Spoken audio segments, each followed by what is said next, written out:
歡迎嚟到賽馬 KOL。喂，阿粉，係我哋咁早起身拍嘢啦，不如嚟個熱身環節，玩個遊戲咧。熱身開聲。係啦，唔開聲啦，考下你個腦筋急轉彎。O.K. 我冇乜腦筋喎。啊係咩？啊咁算都唔玩，誒都唔好啦，玩下啦，試下你啦，好玩下大電視啫，簡單，好，兩個字嘅。兩個字嘅。第一個字大細細。O.K.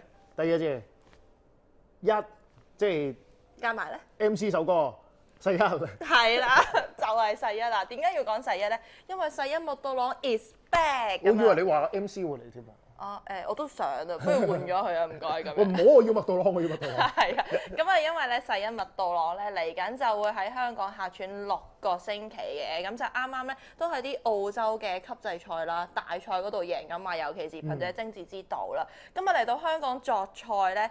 其實目標係咩？一定係想攞多啲頭馬啦。咁啊，雖然啦，可能就係側重喺12月嘅一啲大賽，包括就係國際騎師錦標賽啦，甚至乎係浪琴香港杯啦。咁但係我哋就唔好講咁遠，講翻聽日咧係谷草嘅賽事，你對佢嘅信心大唔大？期望又高唔高咧？期望都大嘅，咁但係就大家唔好過分追捧啦。始終有啲時候咧，大家都見到麥道朗一嚟香港咧，就哇麥道朗嘅馬就覺得好似會跑高3個馬位咁樣，變咗大熱門咁樣。即係都奉勸大家啦，即係到以馬行先啦。不過你講聽晚咁計咧，6匹坐騎有啲馬都有近績證明啊，有啲亦都有即係實力嘅證明啊。咁我幾中意龍紋邊影嘅，我覺得聽晚咧保中味都幾濃啊。即係其實你自己就會覺得聽日最少都揸 win 㗎咯喎。我覺得一 win 有權起跳㗎。係嗱，我自己就對佢 pace 信心大少少啦。咁就因為事關咧，其實睇翻住數據咧，麥道朗上一季嚟香港客串嘅期間咧，佢嗰個勝出率咧有21%嘅，而我哋嘅潘一哥咧個勝出率係23%，其實兩者相差唔遠㗎，所以我估咧其實啲馬迷都真係幾期待佢過到嚟作賽咧，有機會威一威脅我哋嘅潘一哥，大唔大威脅先？你覺得？咁當然大威脅啦，即係有時都話無敵是最寂寞，潘頓都寂寞咗好耐。好寂寞㗎佢係咪啊？因為即係布文嚟到香港啦，好似又唔係好帶到呢個預期中嘅競爭俾佢。咁潘頓都好似有少少冇對手㗎嘛。咁啊麥道朗每次嚟到咧都俾啲衝擊佢啊。但係我對手喺度。你對手喺度啫，佢對手係麥道朗。佢都有對手擺喺隻馬度騎緊嘅。咁但係都真係要逼佢出一出啲真功夫咧。咁大家都會想睇到一啲好嘅賽事咧，佢兩個一齊鬥法一下，咁都好睇。冇錯嘅，咁所以就拭目以待啦。究竟聽日可唔可以帶到啲威脅俾佢啦？啱啱你都講到布文啊嘛，好啦，我哋再玩一個排序遊戲，唔使你動腦筋啦。嚇都用㗎？係咩？好啦，係騎師嘅排行榜咁樣啦。OK，我最喜愛。唔係最可靠嘅騎師，我俾4個騎師嚟嘅啫。咁啊，第一就最可靠啦，第4係最唔可靠啦。包括就啱啱嘅潘頓啦、麥道朗啦、布文啦，擺埋女騎師啦。杜婉欣咁樣啦，要你排次序，邊個最可靠，邊個最唔可靠咧？最可靠我都係會揀翻潘頓嘅，係始終真係睇到咁多年，好似冇乜點退化喎，即係年紀大咗都。只會越嚟越鋭啊嘛？你覺得佢？係佢經驗越嚟越豐富喎，咁所以都即係擺翻潘頓喺頭啦。咁第二就相信都仲係麥道朗嘅，因為好多朋友都覺得佢已經係即係世一啦，即係成績上反映咗好多嘢嘅。即係如果唔係佢咁犀利咧，都唔會話去到呢個位置嘅。咁啊之後就可能就杜婉欣先布文咯。係，你會揀杜婉欣先？係冇錯。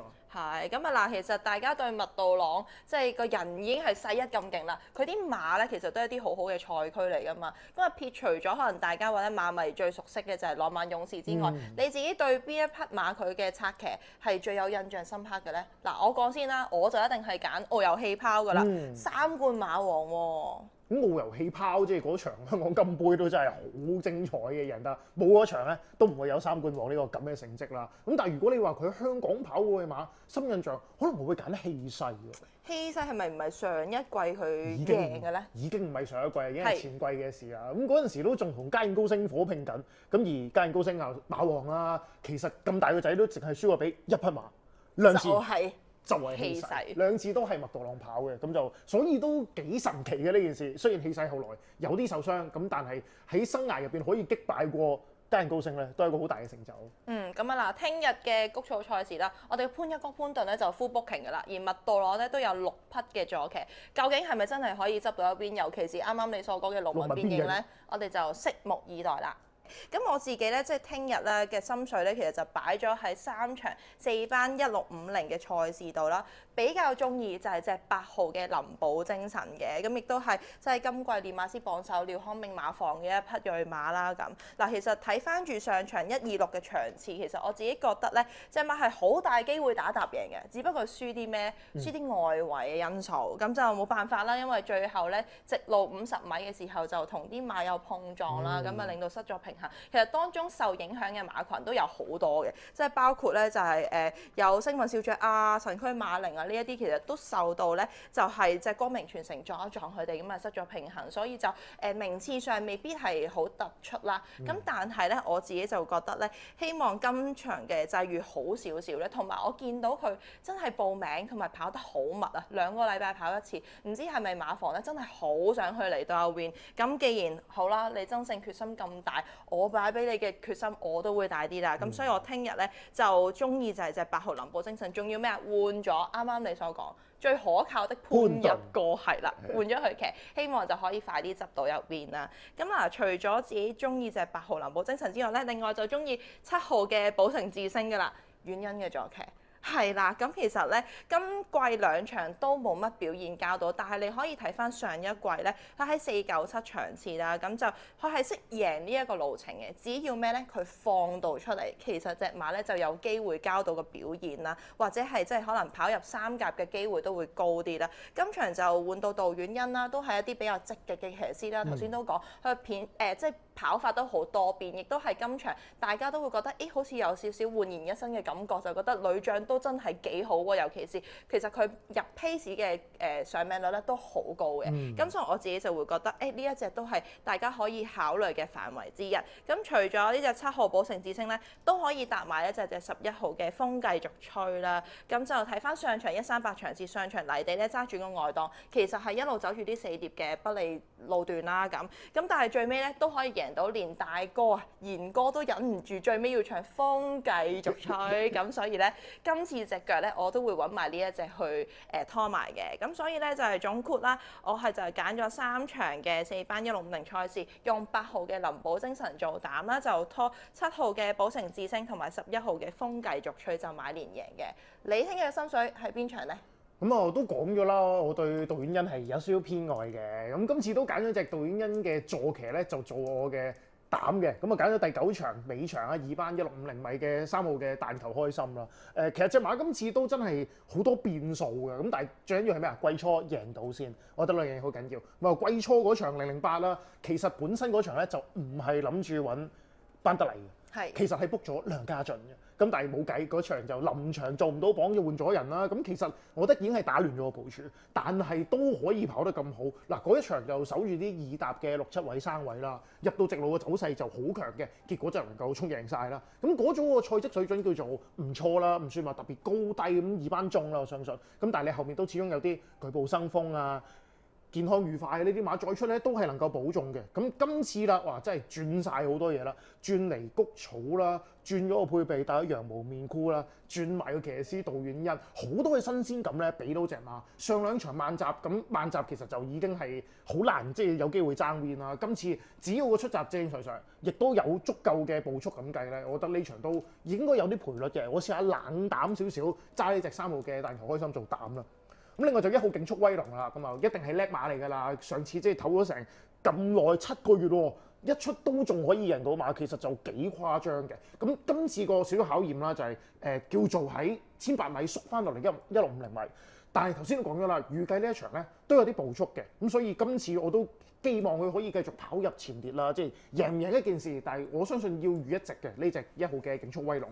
再數落去就5號嘅太陽勇士啦，其實都幾誇張，即係我哋好中意啲好準成啊、好忠心嘅馬㗎嘛。佢個上名率係好驚人㗎喎，佢跑12次同程，得2次冇頭三嘅啫喎。咁所以你無論如何點都好，即係評分飽和，我明白嘅。咁但係潘頓都覺得即使評分飽和啲啲，佢都繼續揀呢隻太陽勇士咧。我覺得佢都好有心思嘅。咁啊，繼續揀翻5號太陽勇士啦。最後數落去嘅11號人心星啊，亦都係同競速威龍有啲相似嘅例子。久休咗好耐，一出都係能夠贏馬嘅。咁雖然話上一場表現唔算特別理想啦，咁但係轉嚟谷草啦。咁之前方家柏都有啲馬咧，用田草做主戰場，轉嚟谷草贏嘅，嗰日就平凡騎士啦。